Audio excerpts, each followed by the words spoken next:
Step 1, ally with your ideological nemesis. Step 2, partition Eastern Europe. Step 3, keep everyone distracted, supply Germany with oil so the war will drag on. Step 4, France capitulated, you're left alone on the continent. Alright, maybe they went a little too far in some places. Basically, Stalin of the Soviet Union made a couple mistakes before they got involved in World War II. Maybe, in fact, allying to your ideological enemy was a terrible idea. Who could have guessed? Especially handing them all that Soviet oil they had. I don't think even Stalin himself figured the Germans were going to capitulate France as fast as they did, though. Because of the British naval blockade on the No-No Germans, the Soviet Union would become the only potential supplier for many items in 1940. Time Traveler kicks rock. Meanwhile, the timeline. Now, this is the Maginot Line we should have got. In real life, the quote-unquote strong fortifications was just along the French and German border. Meanwhile, it was much weaker along the French-Luxembourg and French-Belgian border. Of course, as always, the French didn't expect the Germans to move through the Ardennes forest as fast as they did. So in real life, the strong fortifications stopped around here, and all this was a little weak. But man, could you imagine if they made their defensive line go all the way up to the coastline? I remember building every fortification to level 10 in Hearts of Iron 2, and the Germans just wouldn't even try a single attack. Chinese workers in the 3rd century BC. We're gonna build a great wall to protect ourselves. Chinese workers in the year 1211 during the Mongol invasion. Damn, our wall. And like the Maginot Line, basically, yeah, the Great Wall of China kind of was the Maginot Line during this time, just because it obviously wasn't enough to stop the Mongol horde from coming on in. To be fair, yeah, the Great Wall started to get built in the 3rd century BC, so 15 centuries later, they probably weren't ready for what the Mongols were going to throw at them. I love this explanation. The Mongols simply rode around the walls, literally just like the Maginot Line. Walls are great, unless you can just go around them. POV, you're a Bulgarian soldier. You're a Bulgarian soldier seeing your family after the Battle of Klingon. Did I almost just say Klingon? Only 99 out of 100 people will get this. Basically, Byzantium decided to blind the Bulgars, only leaving one eye per 100 men.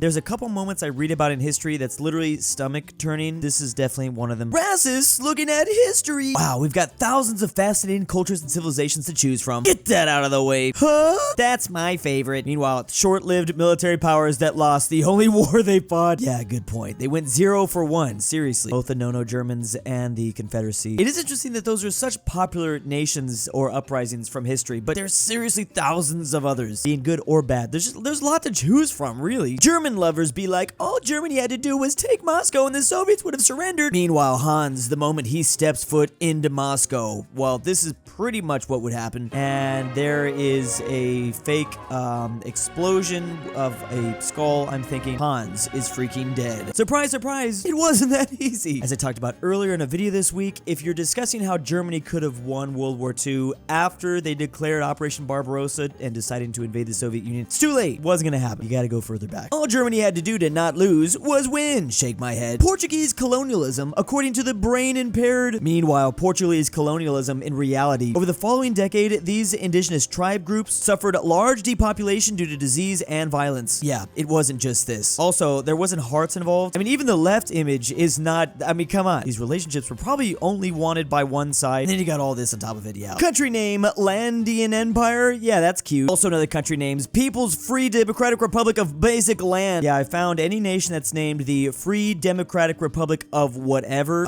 It's not actually all that free or democratic or sometimes even a republic. Let's not forget about probably the most famous example of literally all of them right here. The more adjectives you add to the name, the worse the situation is. How the Bretons enjoyed life versus Romans. Here are these ancient peoples that lived on the British Isles thousands of years ago. Stay in swamp with wife, life good. Meanwhile, the Romans expand the borders, wine butter gladiatorial fights, and now I'm broke. Imagine if you just decided to stay in the swamp with your wife. That's a good life. So much easier than trying to rule the known world. They were both gonna end up with the same result anyways. Most mercenaries during the medieval times. I spent all my kingdom's funds on you mercenaries, and in return you betrayed me. Well, you didn't pay us enough. Meanwhile, the Norman mercenaries during medieval times. We hired you as mercenaries, and in return you conquered our land. Forms the Kingdom of Sicily. Haha, unified, diverse kingdom goes brr. It's not about the money. It's about sending a message. Those wacky Normans. William wasn't French. Yes, they were Vikings. The Normans were Vikings, not French. All right, my nobles from Francia, are you ready to invade Anglia?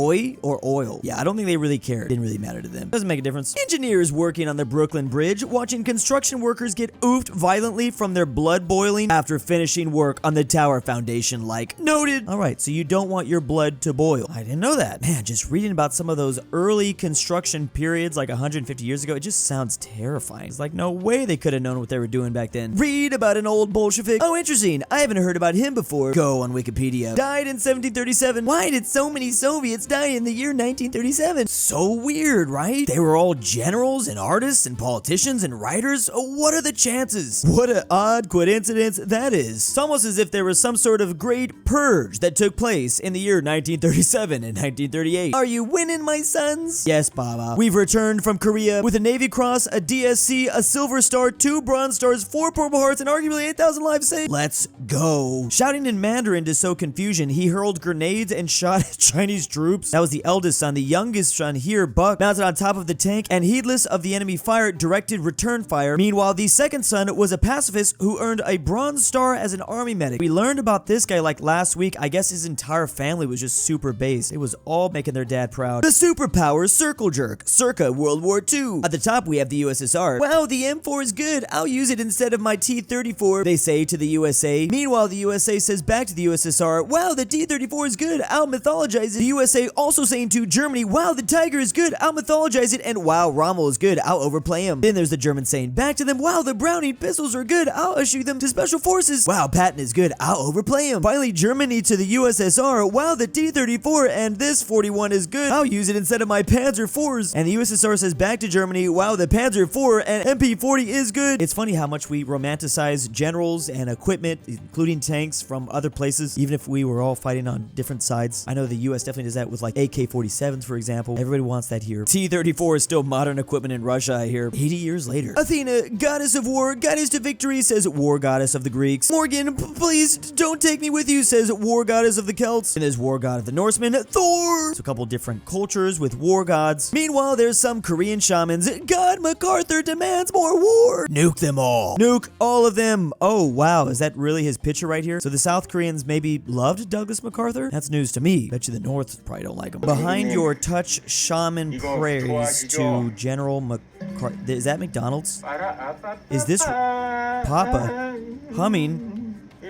No way. Oh, he has the glasses and hat on just like... Yo! That's crazy. He just needs the little pipe. Here is 58-year-old Teddy Roosevelt visiting Woodrow Wilson in 1917. Woodrow, buddy, I'm glad you finally decided to fight in the war in Europe. I mean, I had no choice. Great, now give me a horse and a gun. Wait, what? I will die on the battlefield. This is how Teddy wanted to go out. In the blaze of glory, literally. He did not care. I mean, obviously a dude like that, he's just built different. Night fighting now. Lasers, NVGs, and optics that can all work in tandem versus night fighting then. There's the enemy camp! Fire a volley in the general direction! It was so much easier back then, although there was a lot more friendly fire back then. Can't we just see campfires and start just launching grenades at them? We plan to build 3 nuclear plants. We finished the first one in 1978. In a national referendum, 50% vote against starting it up. Also, there is now a law against nuclear power plants. Imagine finishing 1 and 2 on the way and you don't even get to turn it on. Oh, Austria. In 1975 onward, there was a very strong anti-nuclear energy movement in Austria. This ended up costing 1.4 billion euros, and today the plant is used as just a security training center. I know it's super easy for people to criticize the past like anti-nuclear movement, which can be seen like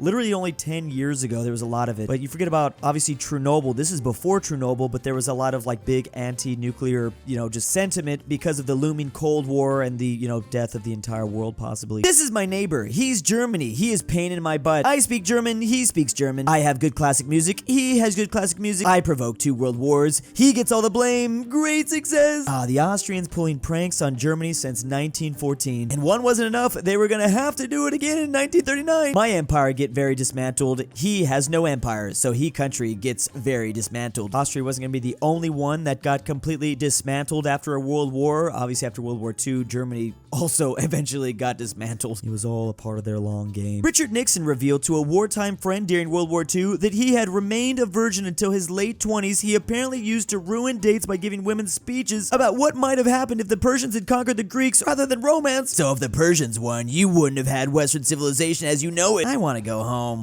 Literally me. Apparently, wait, there's actually a lot of claims on the internet that, what the fuck? Some bug just hit my face. There's a lot of claims on the internet that I actually do this. I think I've made way too many jokes about it. I guess you'll never know. Mexico concluding their independence in 1821. Yes, you came. Chile arriving with 25 boats in 1822, and a beautiful friendship was born. You're a little late, but thanks for coming anyways. 25 boats, that's nice. Honestly, it's the thought that counts. North Africa exists. Arabs, it's free real estate. Oh, they was definitely gonna do that, especially during the rise of Islam. Honestly, who wasn't in North Africa at some point? The Poles? Why didn't the Poles just colonize Africa? Man, are they like stupid or something? Good point. You really think you can stand up to the might of the British Empire? Yes, says the 13 colonies. How's that empire do? Well,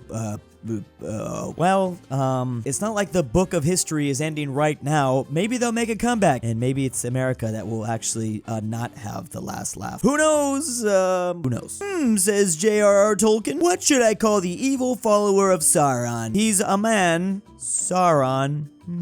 There's no way J.R.R. Tolkien would make the secondary villain in his crazy awesome trilogy of books just Saruman, right? That would be so stupid. Imagine having two of the biggest villains being named Sauron and Saruman. That's crazy. This is one of the greatest writers of all time. There's no way he would do that. Saruman? You've allied with Sauron? I could have never seen this coming. This has always bothered me. Big thanks to the patrons. Month 1 in Drew's basement. Kansas was mentioned. I can't sleep without Drew's voice. Drew's Argentinian Grandpa. I'm back. Amateur voice. Archaeology. aPhatNarwhal. Carmel Saida. DaBeautiful-MEGAN-Underwood. InquisitorXarius. KirinoIsBestGirl.